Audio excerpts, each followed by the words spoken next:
Hi, this is Joe again with another review. For the sake of this video, I'm going to be reviewing the 1982 action thriller, I guess you call it an action thriller, Firefox, starring Clint Eastwood. Of course, this movie, I have to tell you, this movie was a 100% U.S. certified snooze fest. I was never so bored of watching a Clint Eastwood movie in my life. And I've seen a few of them that could say pretty much boring, like The Outlaw George C. Wells, or even his Oscar-winning film Unforgiven. You could say is maybe a little bit boring because padded out. Firefox is definitely padded out, and it's unbelievably boring. I mean, it was so boring. I remember when I went to see it, I was about maybe 11 years old when I went to see this movie in 1982, and I think I actually fell asleep in this movie. I mean, that's how boring this movie was. Basically, the movie, Clint Eastwood plays a former Air Force pilot during the Vietnam War who was suffering from post-traumatic stress.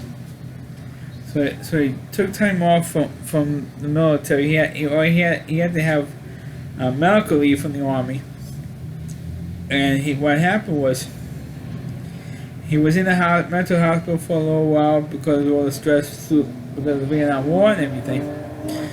But several years ago, nearly 7 years go by after the end of the Vietnam War, through 1982, Clint Eastwood gets recruited by the CIA to go into Russia because they knew that he spoke fluent Russian, or fluent Russian, I should say, and because of his background, they wanted to steal a brand new prototype, one-of-a-kind aircraft that the Russians had developed, codenamed Firefox. So what he does is he sneaks into Moscow and he meets up with some various groups who are against the KGB, who fight or who are against the KGB in Russia. You have to understand this is 1982, and it's still in the height of the Cold War. So you have all these KGB guys, and you have people who are against the KGB or who left the KGB for one reason or another, and who are fighting against them.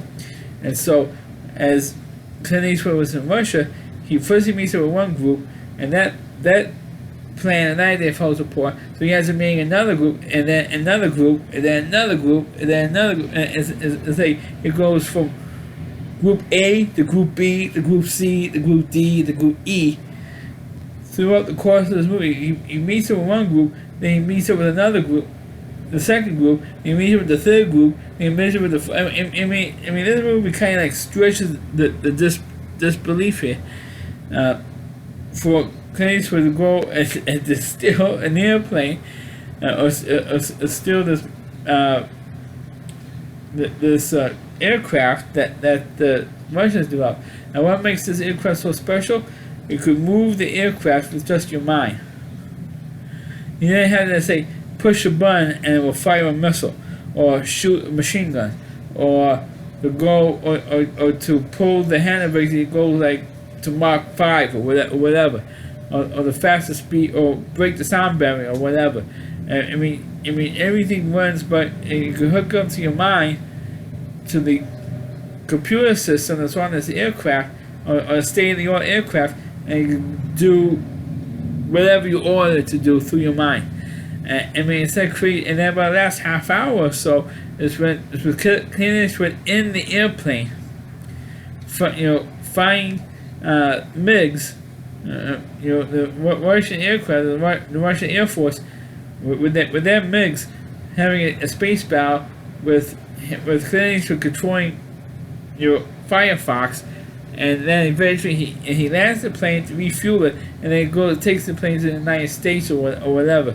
That's about like the last maybe 20 to 30 minutes of this movie. But to get there, it takes so long to get to that one point that's completely, utterly completely boring. I mean, it's so boring, this movie. I think I did fall asleep while watching this movie because that's how boring this movie is.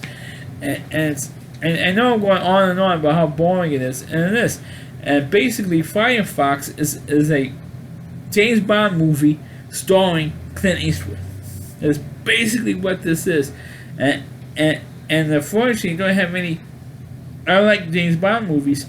You don't have any quick one-liners or Clint Eastwood saying shaking not stirred, and driving vodka martini shaking not stirred, or you have some hot sexy girl that Clint Eastwood has sex with, like a Russian spy deal.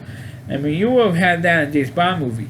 This thing, you didn't have any of that stuff, and that's why it makes it boring. Because like I just said, it's like a James Bond movie starring Clint Eastwood. But a James Bond movie would have been better. If you had one of the James Bond actors, the time the movie came out, you would have probably had like Roger Moore doing this movie, and that would have been a hell of a lot better to have Roger Moore in this film instead of Clint Eastwood, at Firefox, because at least it might have been a little bit better if this was an actual James Bond movie and not just a random spy thriller with Clint Eastwood in it.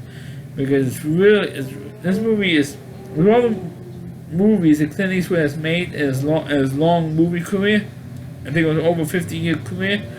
I think it's been like almost 60-year career since he was in one of the. I think his first movie was Revenge of the Creature. With the creature from the second Creature from Black Lagoon movie. That was his first film in 1955. This is the most forgettable Clint Eastwood movie you could possibly think of. Because a lot of his movies, especially today, are pretty much not so much. I'm not saying classics. I mean they're all pretty famous or infamous because of all the famous lines, like with the Dirty Harry movies, or with his residence that he did, but or the movie Gran Torino where he says "Get off my lawn" and all that type of thing. But this movie is the most forgettable Clint Eastwood movie that's ever made, and because it was so bad, it was so boring, so cliche. Like I said already, it's a James Bond movie starring Clint Eastwood. And I wish James Bond was in this movie because it would raise the bar in it, because it just feels like a James Bond movie starring Clint Eastwood. But it's just so boring. I mean, it's boring. It's so boring, this movie. But there's really nothing more, because I can't believe it's been 8 minutes but speaking about this movie. And most of it is saying how boring it is. But it's a predictable movie, especially if you have to be a James Bond fan like I am. And no, I did not see the new James Bond movie yet. I have not seen it yet. I'd like to see it, but I haven't seen it yet. But this really is a James Bond film. I think Clint Eastwood kind of had like James Bond envy, because the movies were so popular at that time, and this movie was just a sneaker. I mean, it really was boring. It was nothing much more to say about Firefox. Instead of reviewing a horror movie in October, I'm reviewing this one. This movie is a disaster in every sense of the word. So this is my review of the movie Firefox. Please click on the video. Please rate it. Please subscribe to my channel. Please forward this video on your Facebook pages. You can check out all my reviews on my YouTube channel at rallyc.com. So WDY.com is the home page of the Rally Reviewer. Please see more, and please check out all of his videos on his website. Thanks for watching, and catch you next time.